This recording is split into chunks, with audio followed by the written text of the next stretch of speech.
Hi friends, I'm Tilak. You're watching Tech Made Be Unique, and today we're going to see how to insert a degree symbol like a 50 degree or 85 degree, 100 degree like that. So on your Microsoft Excel mobile. And if you are new to this channel, make sure to click on subscribe button below. We just quickly move on to the video.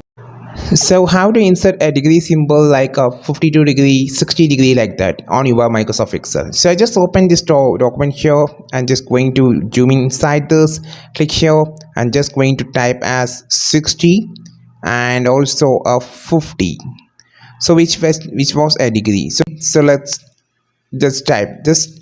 If you are going to insert option, there is no insert symbol option, just use your keyboard. So I just going to type 60, click on this number section and click on this extra section. You can just type 60 degree like this, and if you need to type as 50 degree, just click on 50, then click this extra symbol section and insert the degree symbol like this. So this is how you just insert a degree symbol on your Microsoft Excel mobile. I think this video helped you a lot. Like this video, share this video, subscribe this channel. We will meet our next video with a super valuable content. This is Tilak signing off from Tech Made Be Unique. Have a wonderful day.